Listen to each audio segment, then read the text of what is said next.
আমাদের আজকের গল্প পরিবার পর্ব 12, লেখিকা সানজিদা ইসলাম। গল্পগুলো ভালো লাগলে অবশ্যই লাইক করবেন, কমেন্টস করবেন। চ্যানেল নতুন হয়ে থাকলে অবশ্যই সাবস্ক্রাইব করবেন। নির্বাচনের 15 দিন আগে হঠাৎ সাপেরের বাবা তাকে ঘরে ডেকে পাঠালো। যথাসময়ে সে উপস্থিত হলো। দরজায় কড়া নাড়তেই ভেতরে যাওয়ার জন্য বলল, আসসালামু আলাইকুম আব্বা, আপনি নাকি আমারে ডাকছেন?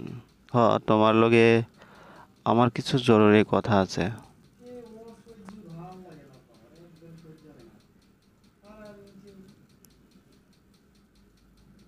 কি কথা আব্বা, কয়া ফেলান। আমার আবার একটু মার্কেটের দিকে যাইতে হইব। ওই আনিস সাহেব নাকি নমিনেশন তৈলা নিছে, খবরটা সত্যি নাকি? দেখো, আমি তোমার বিয়া ঠিক করছি। 3 দিন পর তোমার বিয়া আনিস সাহেবের বড় মাইয়ার লগে। বাবার কথা শুনে সাবের যেন স্তব্ধ হয়ে গেল। তারপরেও সে কোনো মতো বলল, আমার বিয়ে মানে? এখন আবার কিসের বিয়া? আগে নির্বাচন শেষ হইতে দাও, তারপরে আমার বিয়ের ব্যাপারে কথা বলা যাইবনে। আর এমনেও এখন আমি বিয়া করবো না। তুমি মনে হয় আমার কথা বুঝতে পারো নাই। আমি তোমারে জানাইয়া দিলাম 3 দিন পর তোমার বিয়া। তোমার কাছ থেকে অনুমতি চাই নাই। আব্বা, আমি বিয়া করতে পারুম না। তুমি তারে না কইরাও দাও। আমি কথা দিয়ে ফেলছি সাবের, তুমি জানো আমি কথা দিয়ে কথার বরখেলাপ করি না।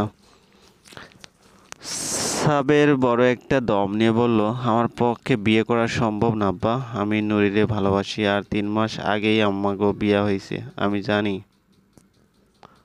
আমি জানি কথাটা যেন সাবেরের কানে বারবার বাজছে।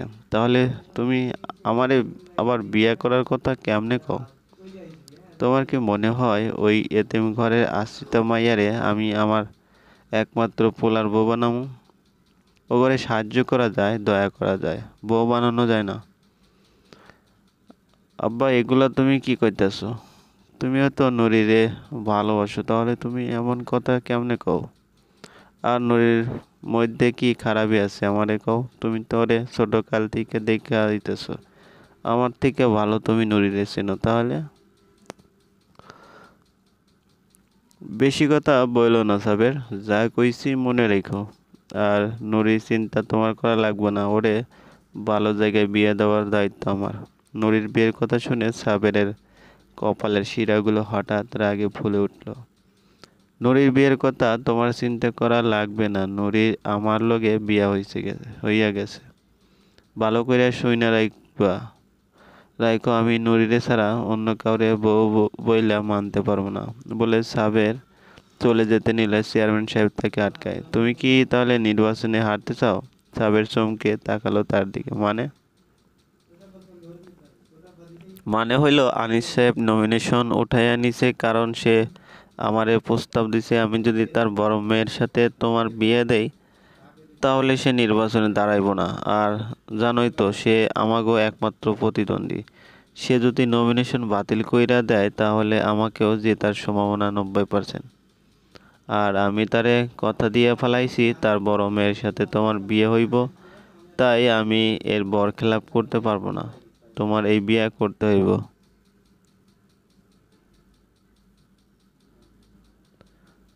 না আব্বা, দরকার হইলে আমরা হারমু, শেষ পর্যন্ত চেষ্টা করবো। তারপরেও আমি এই বিয়ে করতে পারুম না। আর আমার বিয়ের সম্পর্কে কথা আমারে জিজ্ঞেস করে নেওয়া উচিত ছিল, বলে হনহন করে ঘর থেকে বেরিয়ে গেল। তার কেন যেন ভয় হচ্ছে, খুব ভয়, নুরিকে হারিয়ে ফেলার ভয়। সে কি করে নুরিকে ছাড়া থাকবে? না না না, তার শান্তি দরকার, তার এখন নুরিকে দরকার। সে আশেপাশে চোখ বোলাতে লাগলো নুরির খোঁজে। নুরি গুটিসুটি মেরে ঘুমিয়ে আছে।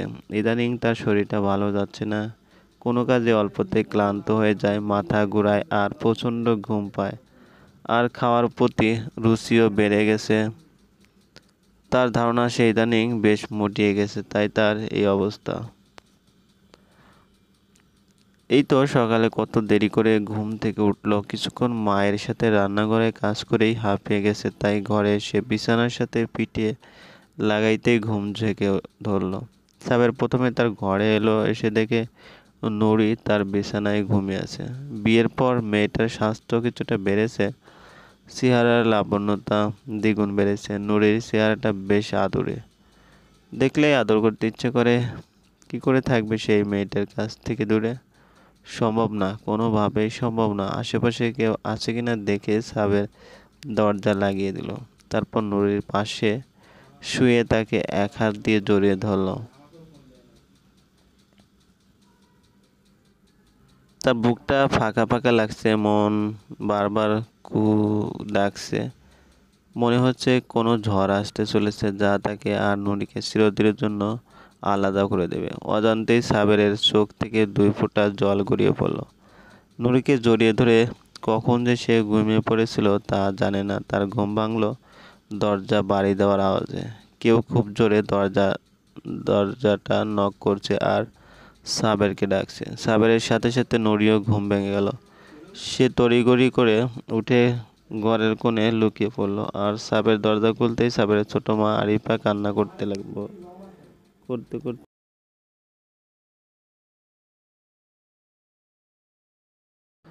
বাজার নেওয়া চেয়ারম্যান সাহেবের কি হইছে? বাজারে গেছিল, হঠাৎ কইরা মাথা ঘুরাইয়া পইরা গেছে, মুখ বেঁকা হইয়া গেছে। বাজারের মানুষটারে বাড়িতে দিয়ে গেছে। বাবার অসুস্থতার খবর শুনে সাবের হতভম্ব হয়ে দৌড় দিল। গিয়ে দেখে তার মা হাতে পায়ে তেল মালিশ করছে, মাথায় পানি ঢালছে। সে তাড়াতাড়ি ডাক্তারকে ফোন দিল। ডাক্তার সাহেব সাবেরের বাবাকে দেখলো, তারপর কাগজে কিছু ওষুধ লিখে যাওয়ার সময় সাবেরকে ডাক দিল। আব্বা এখন কেমন আছে ডাক্তার সাহেব?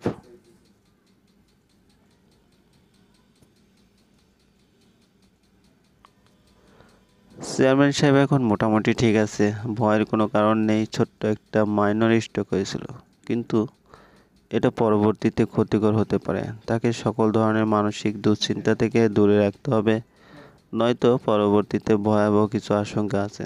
আর মুখটা নিয়মিত ওষুধ খাওয়ালে ঠিক হয়ে যাবে বলে সাবেরের হাতে একটা কাগজ ধরিয়ে দিল। আসি, যে কোনো সমস্যা হলে আমাকে জানাবেন। জি জি জি। রাবেয়া, নুরি, আরিফান তিনজনই চোখের পানি ফেলছে। চেয়ারম্যান সাহেব বারবার বলছে সে এখন ঠিক আছে, কিন্তু কেউ কথা শুনছে না। কিছুক্ষণ পর সাবের ঘরে ঢুকলো। সে কাছে গিয়ে বসতে চেয়ারম্যান সাহেব ইশারায় সবাইকে রুম থেকে বেরিয়ে যেতে বলল। সাবেরের বুক হঠাৎ ধক করে উঠল। সে তৎক্ষণাৎ নুরির যাওয়ার দিকে তাকালো। সবাই ঘর থেকে বের হতে চেয়ারম্যান সাহেব উঠে বসার চেষ্টা করলো। সাবের তাকে ধরে বসিয়ে দিল। কিছু কই বাবা? উইঠা বয়া লাগবে, শুয়াই কও। চেয়ারম্যান সাহেবের হাত ধরে নিল। বাপ, তোর কাছে জীবনে কোনো কিছু চাই নাই, আজকে চাইতাছি। মনে কর মরণের আগে এইডি আমার শেষ ইচ্ছা। তুই যা, আনিস সাহেবের মায়েডারে বিয়ে কর। তোর ভালো হইব। আমি মরার আগে তোর চেয়ারম্যান হওয়া দেখবার চাই।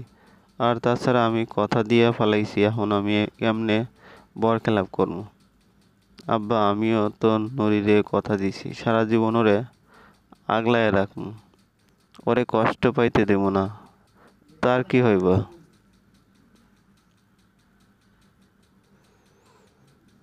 তুই নুরি চিন্তা করিস না, ওর ব্যবস্থা আমি করবো। আনিস সাহেবের মাইয়া অনেক সুন্দর, দেখবি তুই নুরিরে ভুইলা যাবি। আমি ওরে ভালোবাসি আব্বা, আমি ওরে ছাড়া থাকতে পারবো না। ওরে ছাড়া তোরে থাকতে কইছে কে? তুই আগে বিয়ে কর, নির্বাচনটা যাইতে দে। নুরি তো তোর লগেই আছে, তোর বউ হইয়া। 2-1 বছর গেলে না হয় আবার নুরিরে বিয়ে করলি, তাইলে আর কেউ সন্দেহ করলো না। নুরিরে পাইলি, তোর স্বপ্নটা পূরণ হইল, আমার কথাও রাখা হলো। আর চেয়ারম্যান গো কাছে 2 বিয়া কোনো ব্যাপার নাকি? সাবেরের কাছে বুদ্ধিটা ভালো লাগলো। এতে তার বহু বছরের স্বপ্ন পূরণ হলো, বাবার কথাও রাখা হলো, আবার নুরিকেও পেয়ে গেল। নুরি তো তার বউই, শুধু শুধু 2-1 বছর পর সবার সামনে আবার বিয়ে করবে, তাইলে হয়ে গেল। সাবেরের মনে এক শঙ্কা জেগে উঠল, কিন্তু নুরি যদি আমার লাইগা অপেক্ষা না করে, আমাগো কথা না মনে আমারে রাইখা চইলা যাইতো, এইডা তুই আমার উপরে ছাইরা দে। তুই খালি একবার বিয়াতে রাজি হইয়া যা, নুরিরে এ বাড়িতে রাহার দায়িত্ব আমার।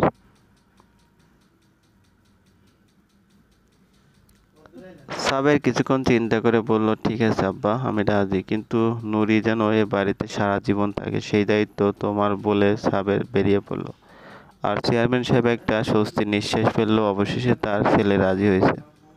একবার বিয়েটা হলেই সাবের নুরির কথা ভুলে যাবে। আনিস সাহেবের মেয়ে শাহিদা নুরির চেয়ে রূপে গুণে সব দিক থেকেই ভালো। একবার তার রূপের জালে আটকে পড়লে আর নুরির কথা মনে করার সময় কই। সেই পাকে সে নুরিকে দূরে কোথাও বিয়ে দিয়ে দিবে। তাহলেই সব শেষ। ভাবতেই মনটা খুশিতে ভরে গেল। কিন্তু তা বেশিক্ষণ টিকলো না নুরির জন্য। তার খারাপ লাগছে মেয়েটার সাথে অন্যায় হয়ে যাবে। কিন্তু সে যদি আগে এসব জানতো তবে কখনোই তাদের সম্পর্কে বিয়ে অবধি গড়াতো না।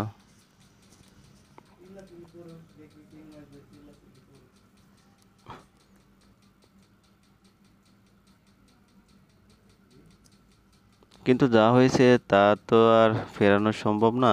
তাই মেয়েটাকে একটা ভালো জায়গায় বিয়ে দেবে মনে মনে ভেবে রাখলো। এতে যত টাকা খরচ হয় হোক। আর যাই হোক, ছোটকাল থেকে মেয়ের কত ভালোবেসেছে। আর যদি এতিম না হতো তাহলে তাহলে বাবা দিত, কিন্তু নুরির মতো মেয়েকে সে কখনোই তার একমাত্র ছেলের বউ হিসেবে মানবে না, চলবে। গল্পটি ভালো লাগলে অবশ্যই লাইক করে কমেন্টস করে জানিয়ে দিবেন। ধন্যবাদ।